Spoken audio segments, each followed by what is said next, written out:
দেশনেত্রী বেগম খালেদা জিয়ার পক্ষ থেকে বিএনপির ভারপ্রাপ্ত চেয়ারম্যান দেশনায়ক তারেক রহমানের পক্ষ থেকে জানাই সালাম এবং শুভেচ্ছা। আসসালামু আলাইকুম রহমতুল্লাহ। বোনেরা বসেন, বোনেরা বসেন। প্রিয় ভাইরা, এটি একটি 15 নম্বর ওয়ার্ডের মত বিনিময় সভা এলাকা, আশিকপুর এলাকা। এই এলাকার যারা উপস্থিত হয়েছেন আমি ধন্যবাদ জানাই। এলাকাবাসী বক্তব্য দিয়েছেন, বলেছেন আন্ডারপাসের সমস্যা, ইনশাল্লাহ আমরা সেটি ব্যবস্থা করব যাতে এই সমস্যার সমাধান হয়। এই এলাকার সবচাইতে বড় সমস্যা হচ্ছে ড্রেনেজ ব্যবস্থা। এই রাখো, এই সুমন, এই রাখো না, এই এই সাথে শুনুন। এই এলাকার মূল সমস্যা হচ্ছে ড্রেনেজ সমস্যা, জলবদ্ধতা। ইনশাল্লাহ আমরা যথাযথ কর্তৃপক্ষের মাধ্যমে এই ড্রেনেজ ব্যবস্থা যাতে দ্রুত সমাধান করা যায় সেটির অবশ্যই আমরা ব্যবস্থা করব ইনশাল্লাহ। প্রিয় ভাইরা, 31 দফা জাতির সামনে আমাদের ভারপ্রাপ্ত চেয়ারম্যান দেশনায়ক তারেক রহমান উপস্থাপন করেছে। এর মধ্যে একটি দফা আছে মেয়েদের কথা বলা হয়েছে, নারীদের কথা বলা হয়েছে। প্রত্যেক ঘরে ঘরে একটি করে ফ্যামিলি কার্ড দেওয়া হবে।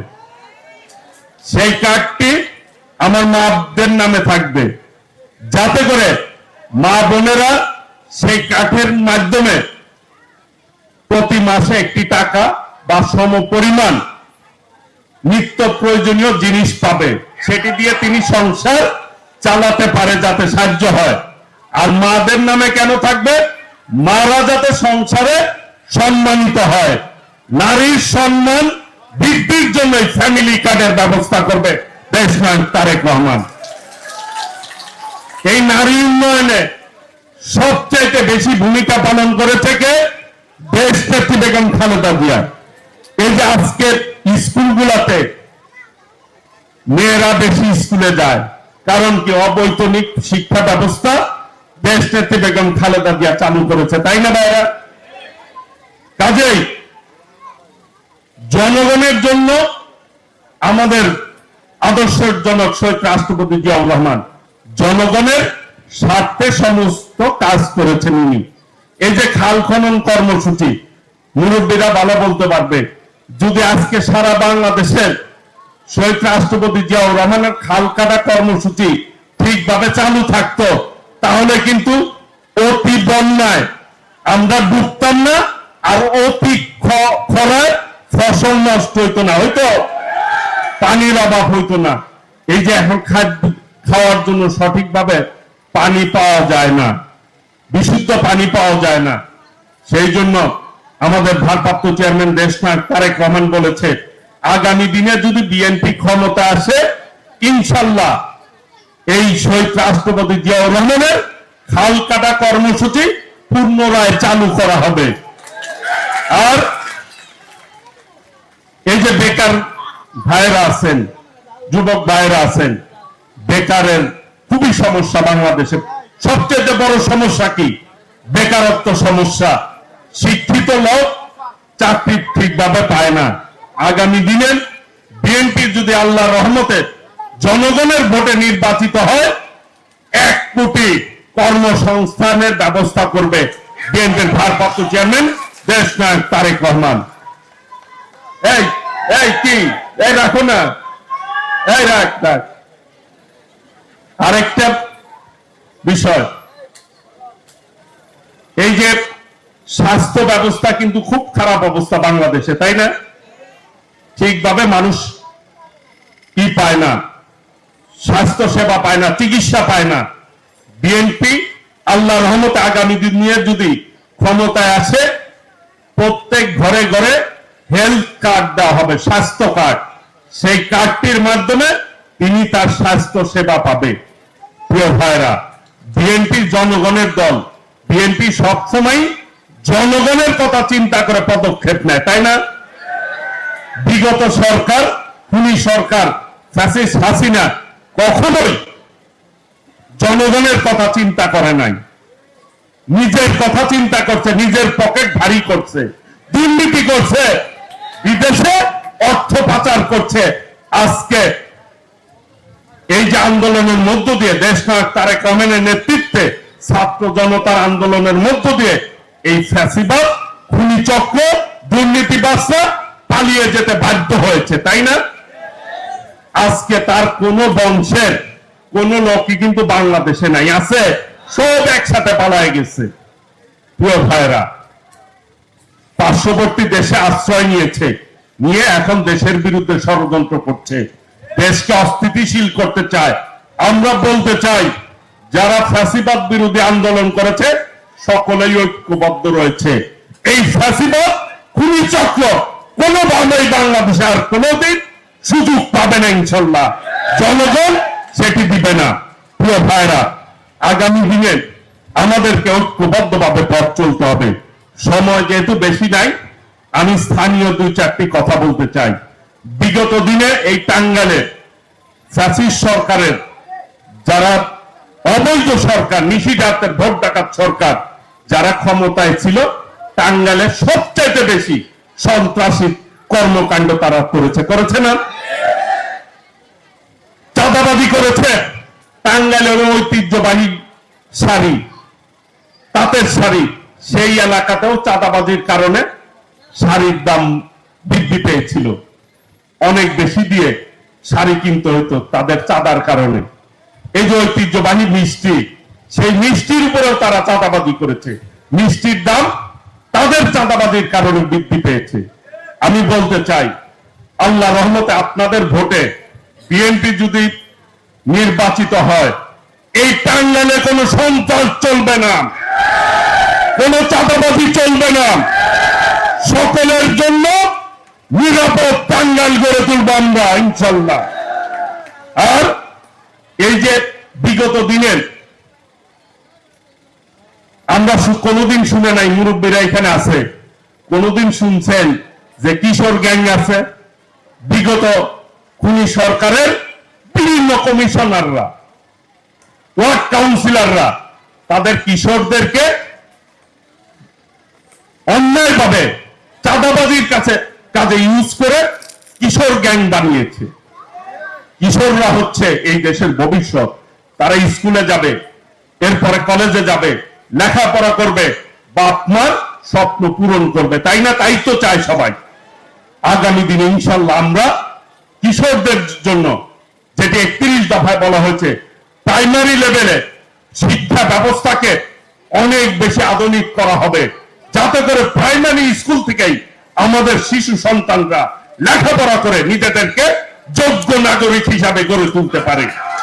সেই পদক্ষেপ বিএনপি আগামী দিনে নিবে। বিএনপি আল্লাহ রহমতে জনগণের ভোটে যদি ক্ষমতায় আসে, কোন কিশোর গ্যাংকের অস্তিত্ব থাকবে না।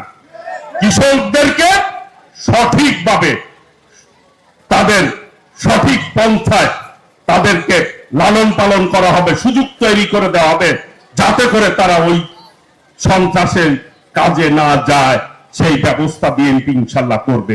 প্রিয় ভাইরা, আর বলতে চাই, উন্নয়নের ক্ষেত্রে এই টাঙ্গাইলে আপনাদের সহযোগিতায় নিয়ে আল্লাহ রাব্বুল আলামিন যদি আমাকে তৌফিক দেয়, সর্বোচ্চ উন্নয়ন করার চেষ্টা করবে ইনশাল্লাহ, যাতে করে এই উন্নয়ন দেখে অন্যরা, এই স্লোগান একটু দাও, পরে দাও না, এই সাজ্জাদ, এই উন্নয়ন দেখে মানুষ যাতে আশপাশ সে জেলারা অনুসরণ করে টাঙ্গাইলকে, সেইভাবেই কাজ করবো ইনশাল্লাহ আপনাদেরকে সাথে নিয়ে।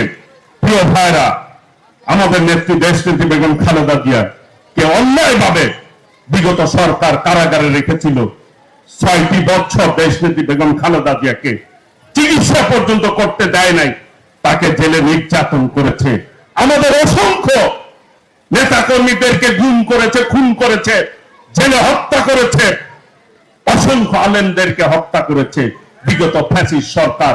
মানুষ কিন্তু ওই ধরনের সরকার এখন দেখতে চায় না। চায় মানুষ চায় জনগণের জন্য কারা কাজ করবে, জনবান্ধব সরকার দেখতে চায়।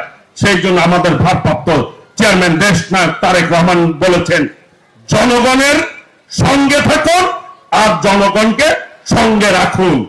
বিএনপি জনগণের দল, বিএনপি সকল সময় জনগণের প্রত্যাশা পূরণ করতে বিগত দিনে কাজ করেছে এবং সক্ষম হয়েছে। যেটি জনগণের কাছে বিএনপি যখন যে ওয়াদা করেছে সেটি কিন্তু বিএনপি পূরণ করেছে, তাই না মুরব্বীরা? 91 সালে আমাদের নেত্রী বলেছিল 5,000 টাকা কৃষি ঋণ মওকুফ করব, করছে না? 25 বিঘা জমির খাজনা মাফ করব বলেছিল, করেছে না? কাজেই দেশনায়ক তারেক রহমান 31 দফা যে বিষয়গুলি উপস্থাপন করেছে, ইনশাল্লাহ বিএনপি যদি ক্ষমতায় আসে এই 31 দফা অনুযায়ী রাষ্ট্র কাঠামো গড়ে তুলবে, যাতে এই বাংলাদেশে কোন ধরনের হারাহানি না থাকে, বাংলাদেশের মানুষ অর্থনৈতিকভাবে সমৃদ্ধশালী হয়, যাতে কোথাও বেকার না থাকে, সকলেই দুই হাত দিয়ে তার কর্ম করে এই দেশটিকে গড়ে তুলতে পারে। সেই জন্য দেশনায়ক তারেক রহমান বলেছেন যে সকলে মিলে এই দেশটিকে গড়ে তুলব। এদানিং আরেকটি স্লোগান কিন্তু দিয়েছে যে নির্বাচনে জিতি হারুক, সকল যারা বৈষম্য বিরুদ্ধে আন্দোলন করেছে সকলকে নিয়ে একটি জাতীয় সরকার গঠন করবে। সেই জন্য তিনি স্লোগান দিয়েছেন, ভোট দিব ধানের শীষে, দেশ গড়ব মিলেমিশে। ভোট দিব,